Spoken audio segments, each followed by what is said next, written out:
आपली संस्कृती, आपले संस्कार सदा राहू दे आपल्या सोबत. भारताच्या महान ग्रंथांचे आणि काव्यांचे संपूर्ण संकलन. सबस्क्राईब करा तिलक.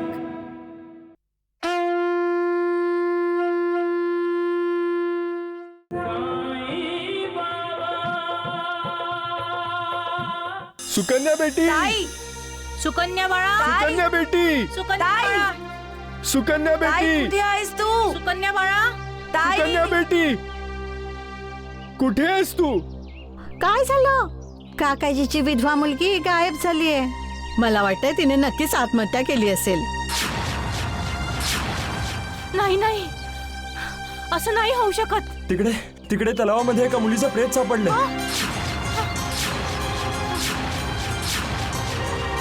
नाही.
ही माझी सुकन्या नाहीये.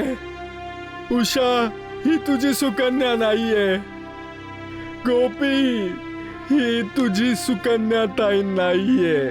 ही आपली सुकन्या नाहीये. उषा, ही आपली सुकन्या नाहीये.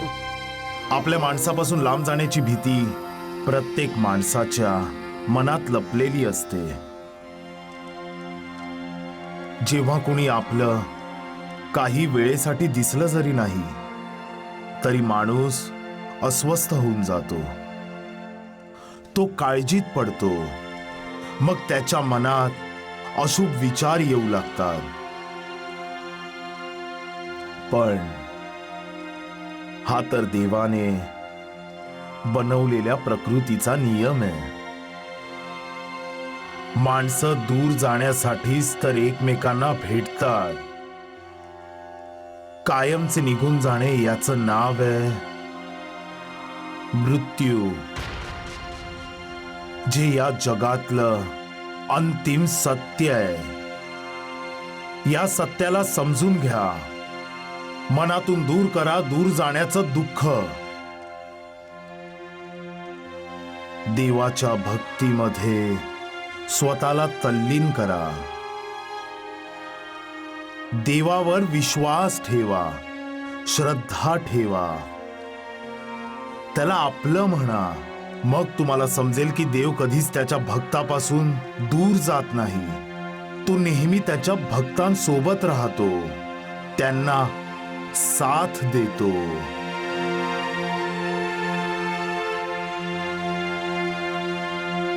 सबका मालिक एक.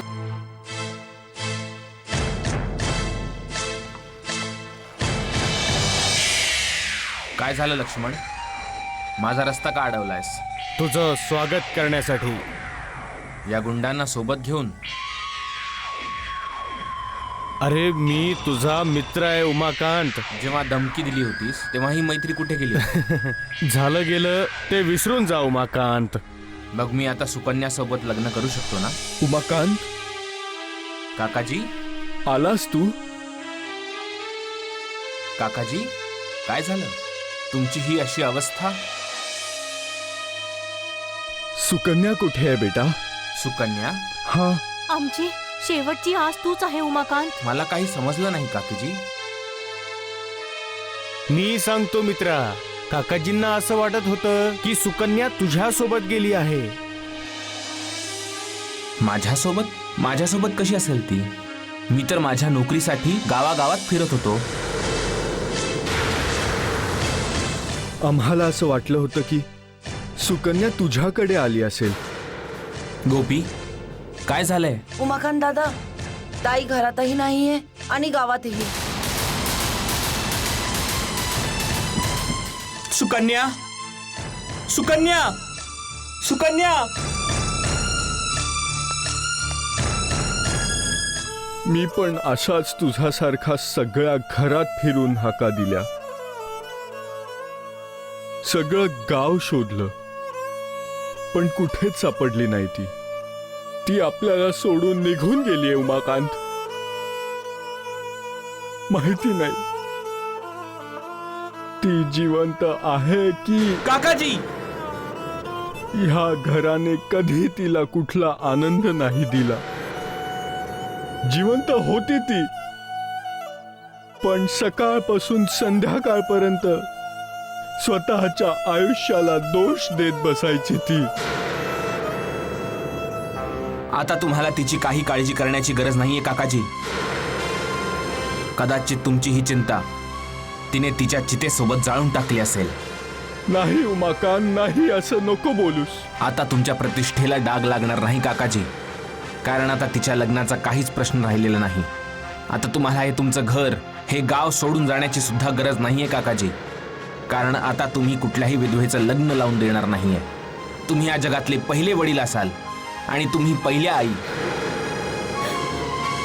ज्यांना आपल्या स्वतःच्या मुलीचं लग्न लावून द्यायचं नव्हतं. बस कर उमाकांत, बस कर. असा एक बाप जो स्वतःच्या मुलीच्या सुखात, तिच्या भरभराटीमध्ये स्वतःचं दुःख, स्वतःची बर्बादी बघत होता.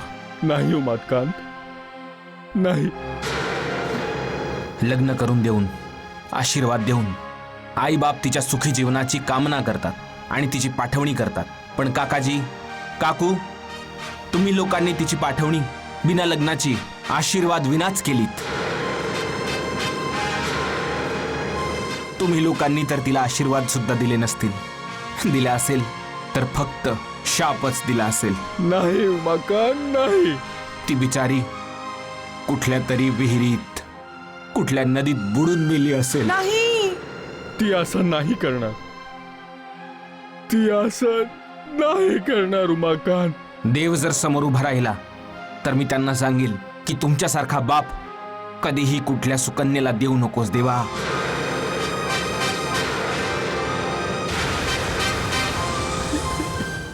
आपले पूर्वज सांगून गेलेत, मातृदेवो भव, पितृदेवो भव, आचार्य देवो भव, अतिथी देवो भव. माता, पिता, गुरु यांना आपण देवाचं स्थान देतो, त्यांची पूजा करतो. अतिथीला सुद्धा आपण देव समजतो. म्हणूनच अतिथीच्या रूपात शत्रू जरी आला तरी आपण आदर सत्कार करतो. ही आपल्या देशाची संस्कृती आहे, आपली स्वतःची परंपरा आहे. आपण घरी आलेल्या शत्रूचा सुद्धा अनादर करत नाही. मग घरी परत आलेल्या आपल्या मुलीची अवहेलना का करतो? ती तर आपली शत्रू नाहीये, तरीही आपण तिला आपला शत्रू मानतो, फक्त यासाठी की ती दुर्भाग्याने विधवा झालीये. विधवा झाल्याने किंवा सासरच्यांनी तिचा त्याग केल्याने तिचं आणि आपलं नातं बदलून जातं का? नातं तर तेच आहे. ती आपली मुलगीच आहे.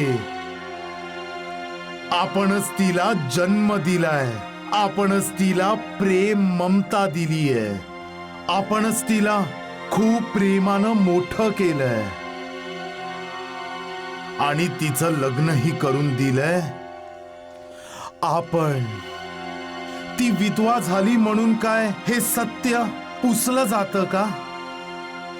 नाही.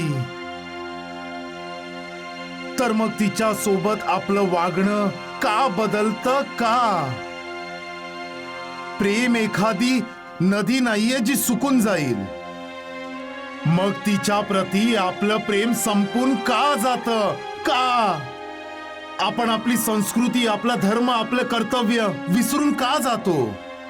पालकांचा धर्म आहे पालन करणे, रक्षण करणे, सुख देणे. ज्यावेळी पालक स्वतःच्या धर्माचं पालन करत नाही त्यावेळी ते घरात, आपल्या परिवारात अशांती पसरवतात, जे त्यांच्या मनशांतीचंच प्रतिबिंब असतं. आपलं मूल हे आपल्या शेवटच्या श्वासापर्यंत आपलंच आहे ना. मग त्याला मार्गदर्शन करणं हे आपलं कर्तव्य आहे. त्याला सहारा देणं, त्याला योग्य मार्गावर आणणं, त्याला प्रेम देणं हे आपलं कर्तव्य आहे. जेव्हा आपण आपलं कर्तव्य पार पाडण्यात चूक करतो तेव्हा आपण अशांत होत असतो. पण त्यावेळी पश्चात्तापाशिवाय आपल्या हातात काहीच राहत नाही.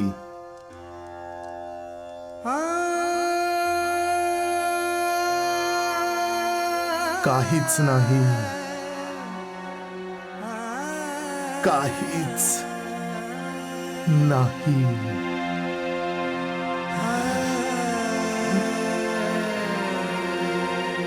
सबका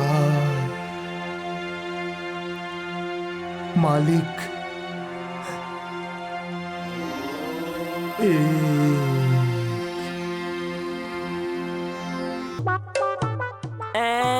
काय बोललास तू नालाय का? हेच की तुमचं डोकं ठिकाणावर नाहीये. हो का? मग आता मलाच तुला ठिकाणावर आणावं लागेल. गाढव कुठला उद्धटासारखा बोलतच राहतोस. स्वतःच्या गुरुचीच निंदा करतोयस तू. मी निंदा करत नाहीये. साईबाबा म्हणतात की कोणाचीही निंदा करू नये.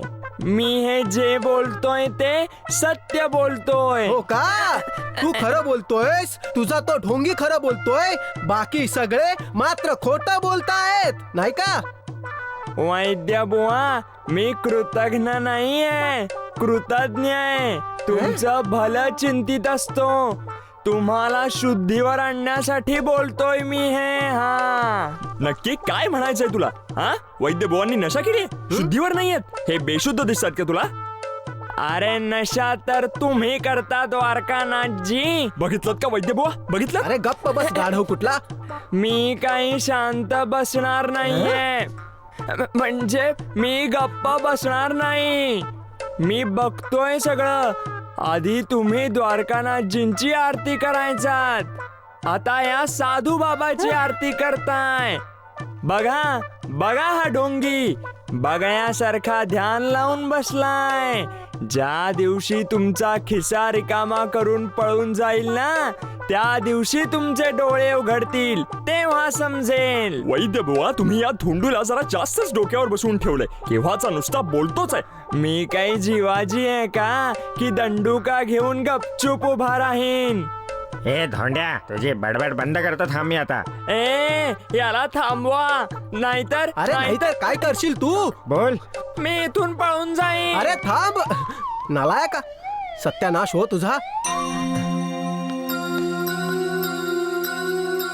अरे राम राम राम द्वारकानाथजी. साईबाबाच्या ह्या गुरुला घेऊन आपल्याला लवकरात लवकर शिर्डीला पोचावं लागेल. हा, हेच तर म्हणतोय मी. अगदी बरोबर बोललात.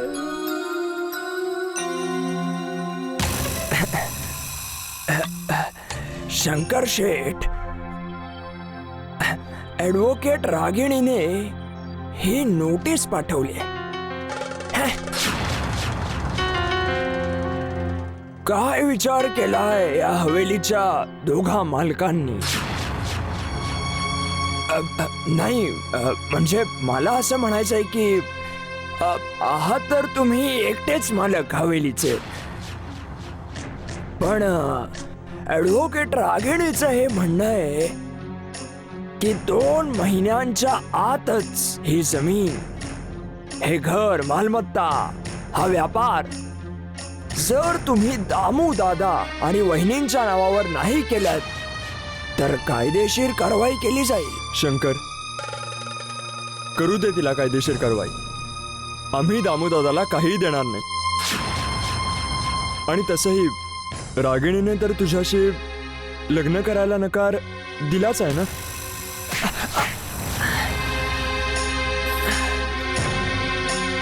तुझी फक्त उंची वाढली दिनकर, अक्कल काही वाढलेली नाहीये. त्या दिवशी वहिनींनी जो धुमाकूळ घातला होता तू विसरलास की काय त्याला? आणि दामूदादा जे म्हणाला होता तेही विसरलास? पण शंकर शेठ, दिनकर काय चुकीचं बोललाय? तो तर तुझ्याच तालावर नाचलाय आणि आता तू तुझ्या तालावर. आता काय मला मारूनच टाकणारस का? नाचत तर आम्ही तुझ्या तालावर होतो धर्मानंद. तू आम्हा दोघांच्या मनात आमच्या दादा वहिनींबद्दल विष कालवलंयस. तुझ्या सांगण्यावरूनच आम्ही दोघांनी आमच्या दादा वहिनींसोबत विश्वासघात केलाय.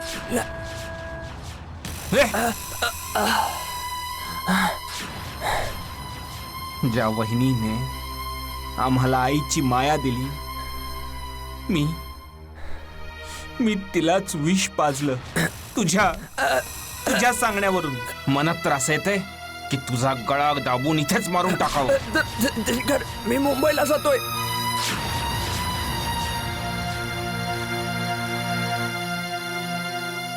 दिनकर, मी असं ठरवलंय, मी सगळं काही दामूदादाला परत करणार आहे. आणि जर दादा वहिनीने आसरा दिला तर त्यांच्यासोबत राहायचं, नाहीतर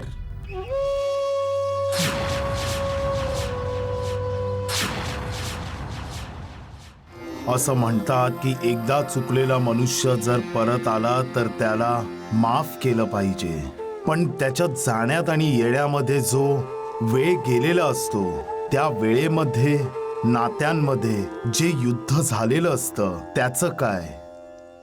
या युद्धात विश्वासाची हत्या झालेली असते. विवेकाचा गळा दाबला गेलेला असतो. आचार, विचार, संस्कार या सर्वांना तुरुंगात डांबलेलं असतं. कित्येक जण जखमी होतात, कित्येक जखमा होतात. शरीराच्या जखमा तर भरतात, पण मनाला जे घाव झालेले असतात ते नाही भरत. समेट, समझोता झाल्यानंतरही संपलेला विश्वास काही परत जिवंत नाही होत. जी फूट नात्यांमध्ये पडलेली असते ती पूर्णपणे नाही भरत. मनात थोडा तरी कडवटपणा तर राहतोच.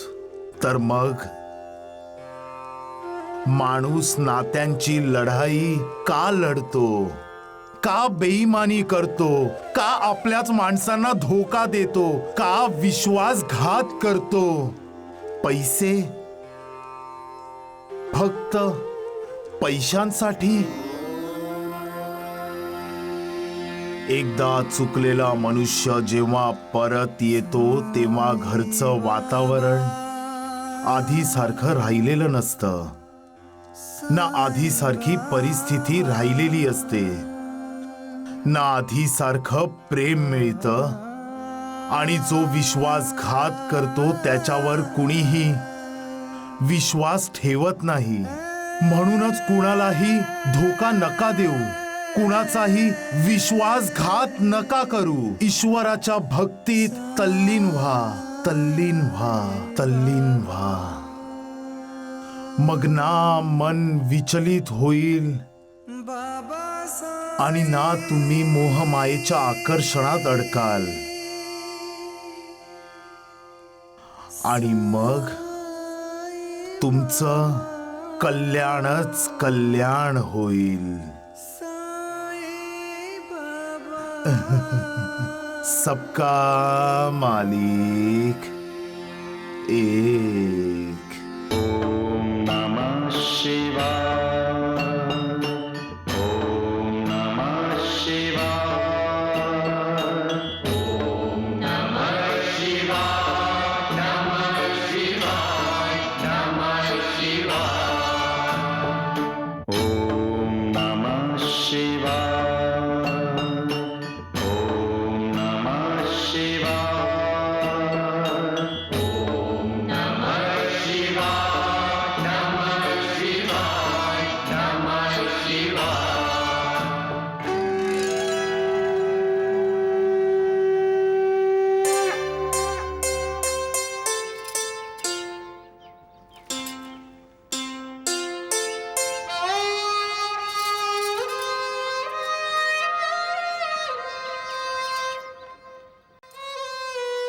भगवंताचं दर्शन घेऊन बेचैन मन शांत होऊन जातं ना उर्मिला. माझा गोपाळ माझ्या समोर असता तर माझं मन विचलित झालंच नसतं. आपण आपले पैसे, जमीन जुमला, व्यापार, नाती गोती सगळं खूप मागे सोडून आलोय उर्मिला. मग तू का सारखी सारखी गोपाळची आठवण काढतेस? आई आहे ना मी त्याची, जन्म दिलाय मी त्याला. पण गोपाळच्या भविष्याचा विचार करूनच तर आपण त्याला प्रतिभा प्रभाकरकडे ठेवण्याचा विचार केलाय. तुमच्याकडे तर प्रत्येक प्रश्नाचं उत्तर असतं. उर्मिला, मला तर कुठल्या प्रश्नाचं उत्तर शोधायचंच नाहीये. मी खूपच घाबरट माणूस आहे. रागिणी जेव्हा म्हणाली की आपण दिनकर आणि शंकरवर खटला टाकायचा, तेव्हा मी बेचैन झालो. माझं मन अशांत झालं. खटला? कुणावर? आपल्याच भावांवर दावा ठोकायचा, तोही कशासाठी? पैशांसाठी? नकोय मला तो पैसा, ती जमीन, ती मालमत्ता. जो पैसा, जी जमीन, मालमत्ता भावाला भावांपासून दूर करते, भावाभावांमध्ये दरी निर्माण करते. मला आता समजलंय की या जगात केवळ एकच नातं खरं आहे, आणि ते नातं आहे पती पत्नीचं नातं. उर्मिला, पती पत्नी दोघेही एकमेकांसाठी जगतात. बाकी कोणी कुणाचं नसतं. पती पत्नी एकमेकांचं सुख दुःख वाटून घेतात. जशी तू आता माझं दुःख वाटून घेतेस. उर्मिला, आपण इथून पंढरपूरला जाऊ आणि आपलं पुढचं सारं आयुष्य विठोबाचं दर्शन घेत घालवू. आणि जेव्हा हे जीवन जड होईल तेव्हा पंढरपूरच्या चंद्रभागा नदीमध्ये आपण आपलं जीवन समर्पित करून टाकूया. काय बोलतेस उर्मिला? भानावर ये उर्मिला, भानावर ये ना, भानावर ये. का भानावर येऊ? भानावर असतानाच तर माझं सगळं काही गमवून बसले. धन दौलत, घर, अगदी माझा गोपाळ सुद्धा. आता तर गमावण्यासाठी काहीही उरलं नाहीये. तर मग भानावर कशाला राहायचं? उर्मिला, सगळं व्यवस्थित होईल. खोटं आश्वासन नका देऊ तुम्ही मला. काहीही नीट नाही होणार. सगळंच तर बिघडत चाललंय. कसं नीट होईल? साईबाबांच्या आशीर्वादाने मी आई तर झाले, पण एक आई असल्याचा आनंद कधीही नाही मिळाला मला. आपल्या गोपाळचा जन्म होताच आपण सगळं काही गमवून बसलो, आणि आज आपला गोपाळ देखील. किती परीक्षा घेशील तू माणसाची. बिचारा परिस्थिती पुढे विवश असतो. त्याची परिस्थिती पाहून माझं मन पाझरतं. त्यांचा आक्रोश ऐकून माझं हृदय पिळवटून निघतं. त्यांच्या डोळ्यातून वाहणारा एक एक अश्रू मला प्रलयंकारी वाटतो. म्हणून म्हणतो, हे देवा, कृपा कर, दया कर आणि लोकांना, माणसांना दुःखापासून सुटका दे देवा. अरे देवा, देवा पळाल तुम्ही? तू नेहमीच माझ्या जवळपास असतोस काय? अरे भक्त नेहमी देवाचा पाठलागच करतो देवा. मी देव नाहीये. रागवताय कशासाठी? तू मला रागवायला भाग पाडतोस. असं वाटतंय की आज माझ्याशी भांडण करण्यासाठी तुम्ही निमित्त शोधताय. देव आपल्या भक्तांवर कधी नाराज नाही होत देवा. किती वेळा मी सांगून झालंय की मी देव नाहीये, स्वामी नाहीये. मी एक माणूस आहे तुझ्यासारखा. मलाही तुझ्यासारखे 2 डोळे आहेत, 2 हात आहेत, 2 पाय आहेत तुझ्यासारखे. बस बस बस बस. आता हे सांगा की ह्या डगल्याच्या आत काय आहे? तू काय मला तुझा विद्यार्थी समजतोयस का? तात्या, समजाव तुझ्या गुरुजींना. वा देवा वा. तात्या माझा विद्यार्थी आहे. जर तो मला समजवू शकतो तर मीही तुम्हाला समजवू शकतो. हा, मला तुझ्याशी वाद घालायचा नाहीये श्यामा. वाद तर तुम्हीच नेहमी घालता देवा. मी? हो तुम्ही. गुरुजी शांत व्हा. अरे कसा शांत हो म्हाळसापती? तुम्ही सगळ्यांनी पाहिलं ना देवानी मला कसं अशांत केलं ते. मी अशांत करतो ना तुला? मग तू माझ्या मागे मागे का येतोस? हा, अरे नाही येणार, नाही येणार. नको येऊस. मग पुन्हा नका बोलू की आपले 72 जन्मांचे संबंध आहेत म्हणून. नाही म्हणणार.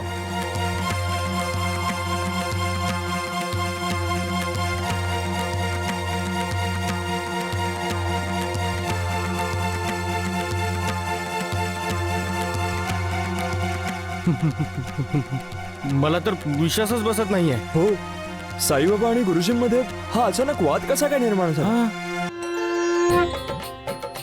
पाहिलंस का तू देवा? 72 जन्मांचा संबंध हा असेच तोडून टाकतो. वाद घालतोय हा माझ्याशी. लहान मुलांसारखा वाद घालतोय. काय करू देवा मी? 72 जन्मांचे संबंध आहेत त्याच्याशी. आता तूच सांग देवा, मी काय करू देवा? मी काय करू? मी काय करू? मी काय करू देवा? आ?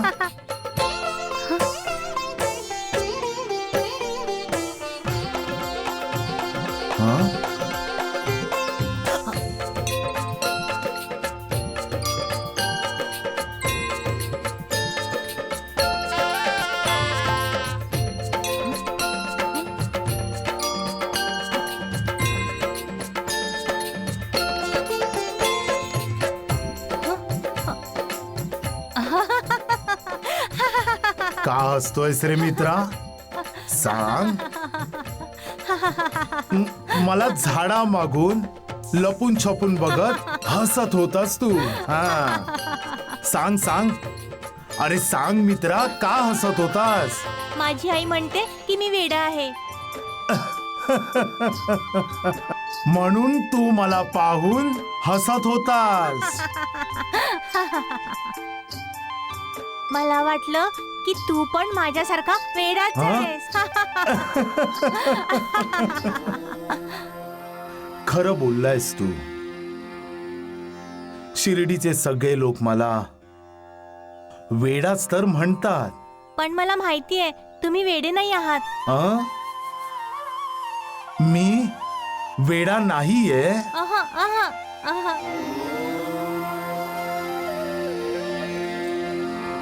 हे तू कसं काय ठरवलंस की मी वेडा नाहीये? कारण मी पण वेडा नाहीये. अरे पण आताच तर तू म्हणाला होतास की तुझी आई तुला वेडा म्हणते. अहो ते ह्याच्यासाठी कारण मी आकाशाकडे पाहून बोलतो ना म्हणून.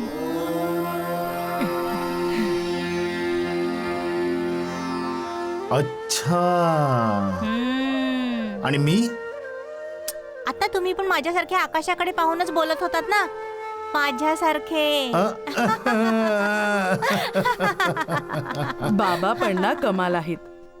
आता तर ते तिथे गुरुजींशी भांडले आणि इथे या मुलासोबत चेष्टा मस्करी करताय. आणि एवढंच काय, तुम्ही तर तिथे भांडण पण केलं. माझी आई असती तर म्हणाली असती की हा पूर्णच वेडा आहे म्हणून. पण तुम्ही हे तर सांगा की तुम्ही वर पाहून कोणाशी बोलत होतात?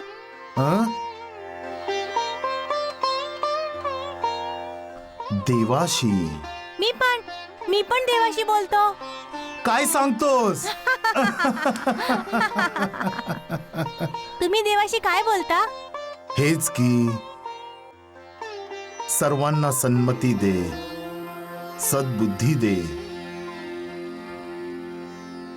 आणि तू? मी म्हणतो, हे देवा,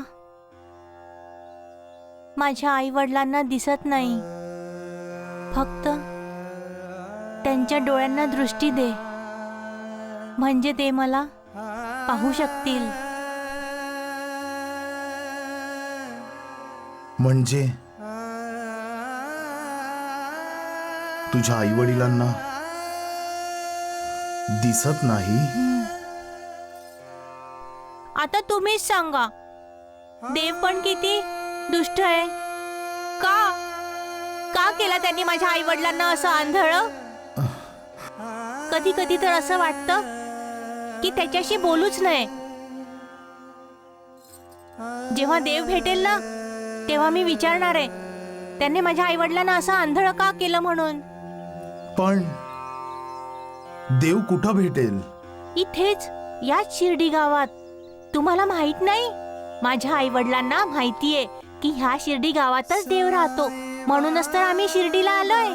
अच्छा, एक सांग की तू देवाला ओळखशील कसा? अरे खूपच सोपं आहे. तुम्ही देवाचं चित्र नाही पाहिले का?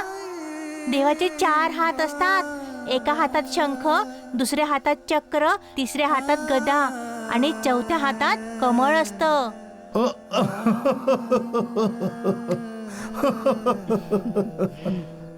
मित्रा, तू तुझं नाव नाही सांगितलंस मला. श्रवण. श्रवण, तू खूप गोड मुलगा आहे श्रवण. देवा, तुझ्या आई वडिलांना दिसत नाही म्हणून तू देवावर नाराज आहेस ना? पण तुला तर आई वडील आहेत, मला तर आई वडीलही नाहीयेत. सबका मालिक एक.